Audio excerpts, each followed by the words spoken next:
Тренировки без отягощений и с минимумом инвентаря – именно это пропагандирует автор бестселлера «Тренировочная зона». Загадочный тренер Пол Уэйт.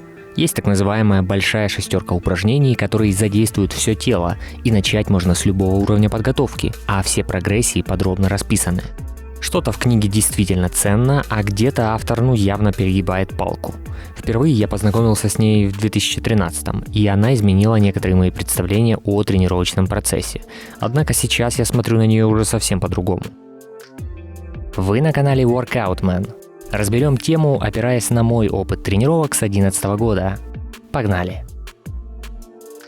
Пол Уэйт – это человек, который утверждает, что провел годы в американских тюрьмах и за это время освоил систему тренировок с собственным весом, которая передавалась между заключенными из поколения в поколение.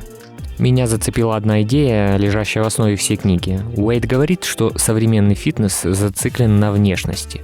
Люди строят мышцы для зеркала, но не могут подтянуться на одной руке. Это не сила, это иллюзия силы. И автор сразу заинтересовывает тем, что обещает научить чему-то необычному. Вся система Уэйда построена на 6 базовых движениях. Он называет их «большая шестерка». Отжимания, приседания, подтягивания, подъемы ног, мостик, отжимания в стойке на руках. Все, больше ничего. Когда я впервые это прочитал, подумал, это же слишком просто. Где изоляция, где разнообразие, хотя об этом он писал уже в следующих книгах.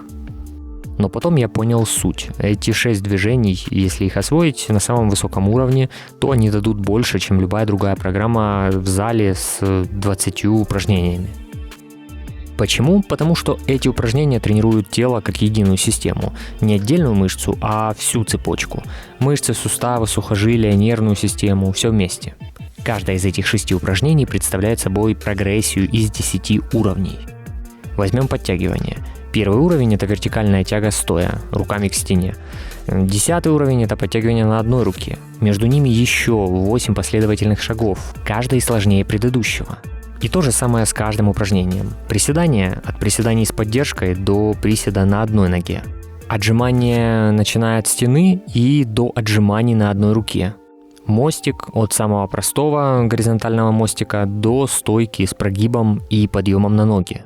То есть вам не нужно искать новые упражнения, нужно просто двигаться по одной и той же прогрессии, повышая уровни сложности.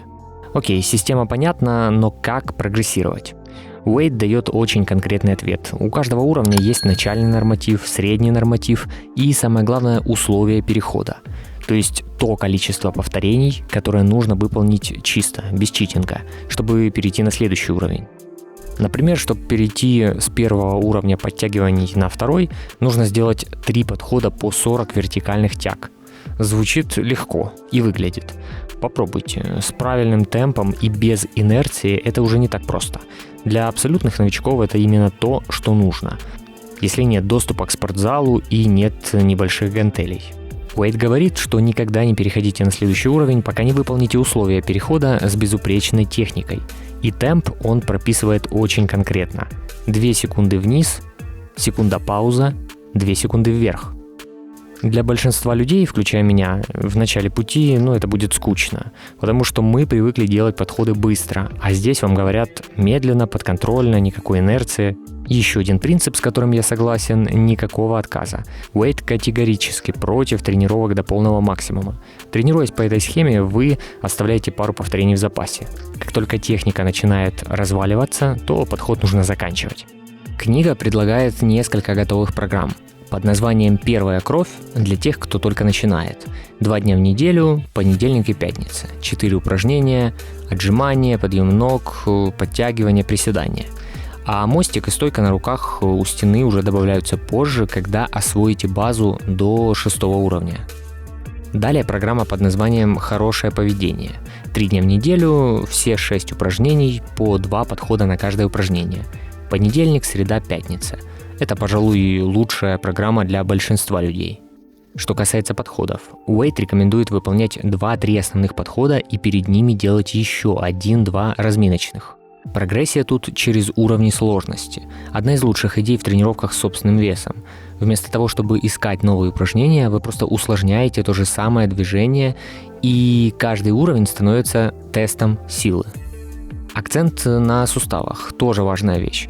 Уэйт постоянно напоминает, что мышцы адаптируются быстро, а сухожилия медленно. Большинство травм в калистенике возникает именно из-за того, что человек слишком быстро прогрессирует, а суставы не успевают восстановиться. Хочу задать вам вопрос. Интересуетесь ли вы изучением силовых элементов? Стойки на руках, флажки, выходы на 2, передний вис, ласточка, горизонт и другие элементы, которые впечатляют внешне и одновременно развивают силу и контроль. Если вам нужны книги с подробными тренировочными планами, нагрузками и техникой выполнения, с фото, видео, напишите мне. Полный список элементов, ссылка под видео. Идея вести тренировочный дневник тоже кажется банальной, но очень важна. Без записи вы не помните, что вы делали 2 недели назад и какая была динамика нагрузки. А без этого невозможно отслеживать прогресс. Но где же я не согласен или где стоит быть осторожным? Во-первых, некоторые нормативы перехода очень высокие. Например, 3 подхода по 50 отжиманий от стены. Это действительно слишком много для большинства людей. Если буквально следовать этим цифрам, то можно очень долго застрять на одном уровне. Лучше ориентироваться на принцип, заложенный в книге, а не на конкретные числа. Во-вторых, упражнение мостик. Оно отличное, но людям с проблемами позвоночника или плеч нужно быть очень осторожными. Уэйт дает его как упражнение для укрепления спины, но это не всегда так. Если есть дискомфорт, то стоит проконсультироваться со специалистом. Когда я впервые прочитал эту книгу в 2013 году, я начал вести тренировочный дневник, потому что до этого я занимался хаотично. У меня не было какой-то системной программы, и именно Пол Уэйт подтолкнул меня к пониманию важности записи тренировок. Вот можете увидеть, сколько у меня было дневников до того, как я в 2017 перешел на электронные таблицы. Есть ли среди этих уровней подготовки какие-то недостижимые? Я думаю, что это отжимание на одной руке в стойке на руках именно в том виде, как оно показано в книге, то есть когда тело идеально ровное.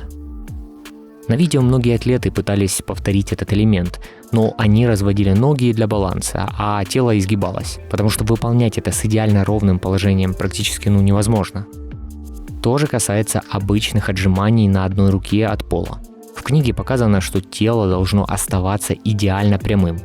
Но если держать ноги вместе, то это тоже практически невозможно, по крайней мере на сегодняшний день. Сохранить ровное положение реально только если ноги немного развести в стороны. Ну а кто же такой Пол Уэйт на самом деле? Существует несколько теорий. Первая заключается в том, что братья Кавадла, у которых на тот момент уже был сайт, книги и YouTube-канал, еще более 15 лет назад выполняли очень похожие упражнения. А потом при довольно странных обстоятельствах Пол Уэйт написал одному из братьев Кавадла, что хотел бы использовать их в качестве моделей для иллюстраций во второй и последующих книгах. При этом сами братья утверждают, что годами общались с ним, но не знают, как он выглядит, никогда в жизни его не видели. И якобы загадочный Пол Уэйт – это просто человек, который не хочет публичности. Как по мне, это очевидный маркетинговый ход. Вокруг этой книги и самого Пола Уэйда ходит множество слухов. Так же, как и то, что книга написана очень простым, понятным, профессиональным языком, вероятно, в работе участвовал человек с писательским талантом, редактор. Кроме того, в первой книге, чтобы еще сильнее запутать читателей и вызвать больше догадок, использовали фотографии совершенно другого атлета – Джим Баттерст. Именно этот малоизвестный спортсмен демонстрировал упражнения на фотографиях в первой книге. Я нашел его, и давайте посмотрим, на что он действительно способен, помимо картинок в книге. Он тренируется с собственным весом, занимается гимнастикой, кроссфитом, выполняет упражнения из тяжелой атлетики и различные варианты выходов силой, подтягивания на одной руке, лазания по канату. Очень разносторонний атлет. Но мы видим, что он просто позировал для книги, а в реальной жизни он также активно тренируется со штангой. При этом гимнастические навыки все равно требуют отдельной практики. На мой взгляд, Джим находится в хорошей физической форме, и у него есть видео за 24-25 годы в Instagram. Некоторые прогрессии и саму книгу можно увидеть у меня в телеграм-канале или приобрести на Amazon, либо же электронные версии в книжных магазинах. Напишите в комментариях, какие из 6 упражнений сейчас являются для вас самыми сложными. Если вас интересуют силовые тренировки, загляните на вот это видео на канале Workout Man или просто напишите мне. Составлю программу тренировок под ваши цели. Все отзывы и детали на сайте.